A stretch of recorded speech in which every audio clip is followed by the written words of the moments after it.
puis ça c'est un peu... attention, il est parti en travers. le crash. Ouh, le choc pour Darren Manning. On l'a vu partir hein, dans ce virage, perte d'adhérence à l'arrière.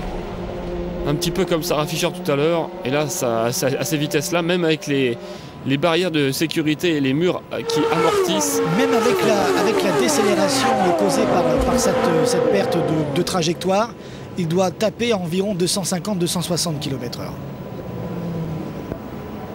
Et en plus, il tape de l'arrière, ce qui n'est pas forcément la meilleure façon de taper à bord de ces voitures qui sont étudiées pour taper d'une manière frontale. Les chocs obliques et de l'arrière sont toujours assez difficiles. Il y a le pneu qui est... Et vous voyez que Darren Manning va bien parce qu'en fait, il tient le pneu, regardez. Il va récupérer le pneu en fait sur son cockpit. Ouais, je vous expliquais sur son casque presque, hein, c'est quand même... Je vous expliquais tout à l'heure que les pneus maintenant ne peuvent plus véritablement se balader et partir puisqu'ils sont retenus par un câble en cas justement de crash de la sorte, afin que ces pneus ne deviennent pas des projectiles énormes et dangereux pour les autres.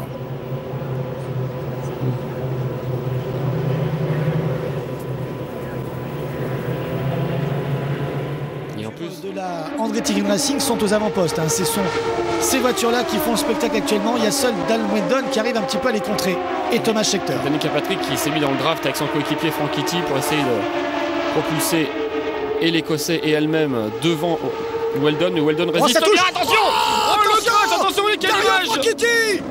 Frank Kitty qui retrouve... Il s'est envolé, il est retombé sur Scott Dixon, quel crash incroyable, oh là là là là, quel frisson, et ça fait très très peur de voir ça.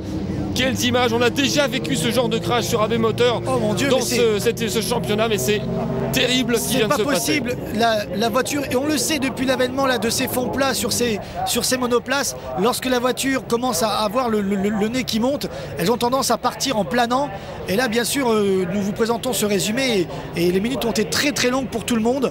Il aura fallu attendre 3-4 minutes avant de retourner la voiture de Dario Franchitti. Celui-ci était resté bloqué très longtemps et en fait, Dario Franchitti se relèvera de ce crash. Et aucun blessé dans ce crash, c'est miraculeux, c'est vraiment miraculeux, surtout en ce qui concerne Franchitti. C'est incroyable ce qu'on vient de voir et c'est vrai qu'on en avait parlé souvent d'ailleurs avec Sébastien Bourdet qui disait que ces voitures, dès que l'air s'engouffre, ont tendance à s'envoler et on en a vu un parfait exemple. On a eu des crashs même plus terribles encore avec Kenny Brack. Regardez, c'est le contact avec Weldon certainement. Oui, roue avant droite pour Weldon et roue arrière gauche pour Dario Franchitti. Celui-ci, regardez, il plane littéralement. Pendant 100 mètres, il retombe sur la voiture de Dixon, puis sur celle de Scheckter. Dixon, il a vu une voiture lui arriver dessus. Ça a dû lui faire vraiment très drôle. Et Thomas Scheckter également impliqué là dans cette histoire. On revoit cela encore au ralenti parce qu'il faut bien prendre le temps de comprendre. Ouais. Contact involontaire, pareil que tout à l'heure avec Mera. Et là, regardez la voiture qui touche pas terre comme un jouet en fait. Hein. Et qui retombe donc sur toutes les voitures, Scheckter, Dixon, etc. Ça aurait pu être terrible. On se souvient de l'image en chambre car de Catherine Legueux qui s'était explosée, je crois que c'était à Elkhart Lake, et qui était ressortie de sa voiture complètement indemne. Oui, mais voilà, c'était le même accident qu'avec Kenny Brack. Les deux pilotes Legueux et Brack s'étaient retrouvés en fait projetés dans les grillages et donc la voiture s'était complètement disloquée. Là, la voiture de Dario Franchitti reste sur la piste et rebondit et sur la piste et sur les autres voitures. Oui, c'est la raison pour laquelle la voiture ne se disloque pas.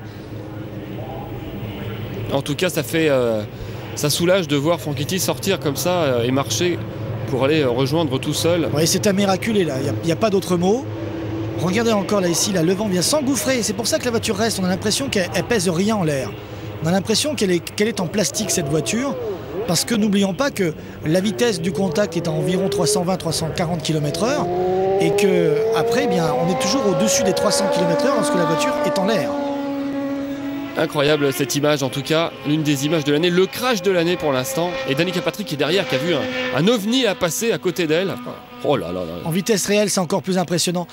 Évidemment, on peut dire maintenant que ce crash est extraordinaire, que ce crash est incroyable, ce crash est terrifiant parce que tout le monde s'en sort, à commencer par le premier concerné, Dario Franchitti. Et on revoit donc, quand on a découvert avec un soulagement extrême, notamment... dans son équipe et tous les spectateurs et nous autres devant notre télé que Franchitti allait bien.